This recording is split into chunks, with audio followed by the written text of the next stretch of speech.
Hello friends, new Horizon in homeopathy চ্যানেলে ইউটিউবের সমস্ত দর্শককে আবার একবার স্বাগত জানাই। আমি ডক্টর অম্বুজকান্তি সাহা আজ আরেকটি নতুন ভিডিও নিয়ে আপনাদের সামনে উপস্থিত হয়েছি।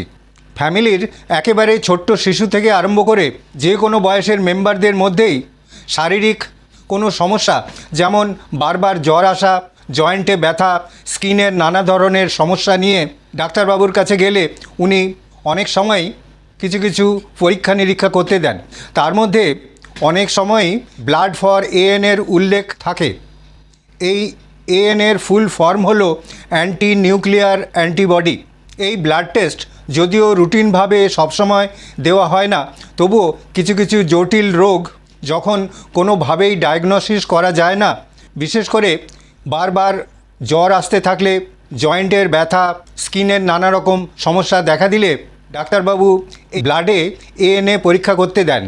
অসংখ্য ইউটিউব দর্শকদের অনুরোধে আজ আমি অ্যান্টি নিউক্লিয়ার অ্যান্টিবডি প্রসঙ্গেই সংক্ষিপ্ত আলোচনা করতে চলেছি। ফ্রেন্ডস, কোন কোন অস্বাভাবিক শারীরিক লক্ষণ দেখা দিলে এএনএ পরীক্ষা করা হয়?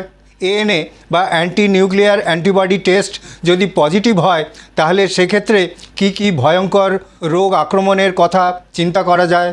এই সব রোগের ক্ষেত্রে হোমিওপ্যাথিক চিকিৎসার ভূমিকা কী, এই সমস্ত জানতে হলে আমার এই ভিডিও আপনাদের সম্পূর্ণ দেখতে হবে। আর যদি ভিডিওটি ভালো লেগে থাকে তবে অবশ্যই লাইক করবেন, বন্ধুদের মধ্যে শেয়ার করবেন, কোনো প্রশ্ন থাকলে হোয়াটসঅ্যাপে লিখে জানাবেন। আর আপনি যদি এই চ্যানেলে নতুন হয়ে থাকেন তবে অবশ্যই চ্যানেলটিকে সাবস্ক্রাইব করবেন, যাতে নতুন নতুন ভিডিওর নোটিফিকেশান আপনি সবার প্রথমেই পেয়ে যান।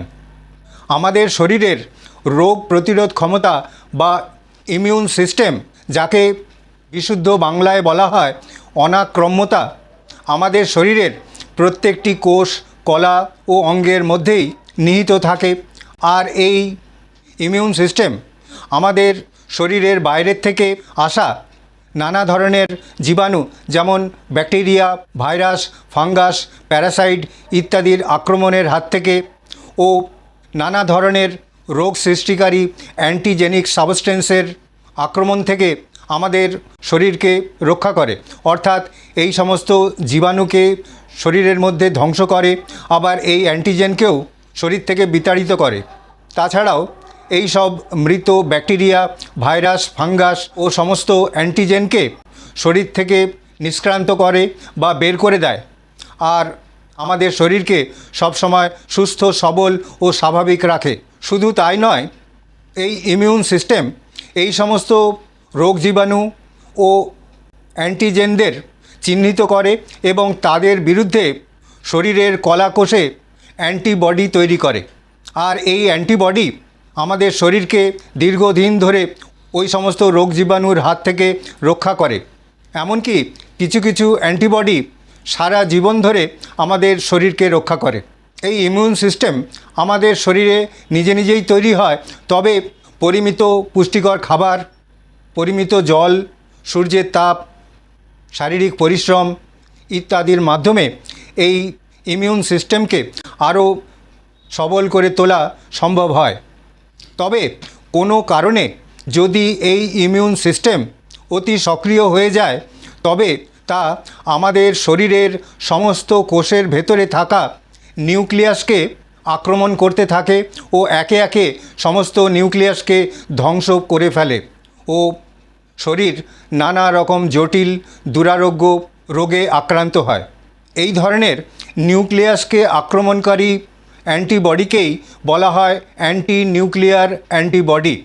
আর এই অ্যান্টিবডির কারণে যে সমস্ত রোগ দেখা দেয়, অর্থাৎ যে সমস্ত ভয়ঙ্কর দুরারোগ্য রোগ দেখা দেয়, তাদেরকে বলা হয় অটো ইমিউন ডিজিজ। এই অটো ইমিউন ডিজিজ একেবারে ছোট্ট শিশু থেকে আরম্ভ করে সব বয়সের মানুষের মধ্যেই দেখা দিতে পারে। তাদের মধ্যে কিছু রোগ হলো অটো ইমিউন হেপাটাইটিস, বাচ্চাদের নানা রকম বিরল জয়েন্টের রোগ বা আর্থ্রাইটিস, অর্থাৎ juvenile onset idiopathic arthritis, psoriatic arthritis, শরীরের নানা জায়গার সোরিয়াসিস, অর্থাৎ স্ক্যাল্প সোরিয়াসিস, বডি সোরিয়াসিস, পাম ও প্ল্যান্টার সোরিয়াসিস, নানা ধরনের বিরল বোন, কার্টিলেজ ও মাংসপেশির রোগ, স্কিনের খুব ভয়াবহ রোগ স্ক্লেরোডার্মা, সিস্টেমিক লিউপাস এরিথোমেটোসাস বা এসএলই, রিউমাটয়েড আর্থ্রাইটিস, এমনকি এই অ্যান্টি নিউক্লিয়ার অ্যান্টিবডির আক্রমণে শরীরে নানা ধরনের ক্যান্সার পর্যন্ত দেখা দেয়। এই ধরনের বেশ কিছু রোগ ও তাদের হোমিওপ্যাথিক চিকিৎসা প্রসঙ্গে আমার অনেক ভিডিওই আপনারা নিয়মিতই দেখে থাকেন।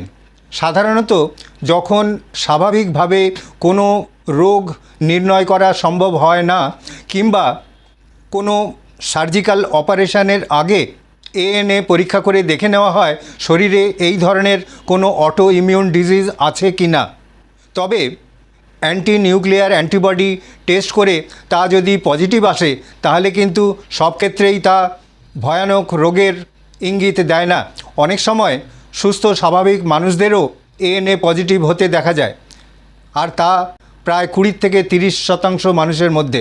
আবার 65 বছরের ঊর্ধ্বের মহিলাদের মধ্যেও বেশিরভাগ ক্ষেত্রে এএনএ পজিটিভ হতে দেখা যায়।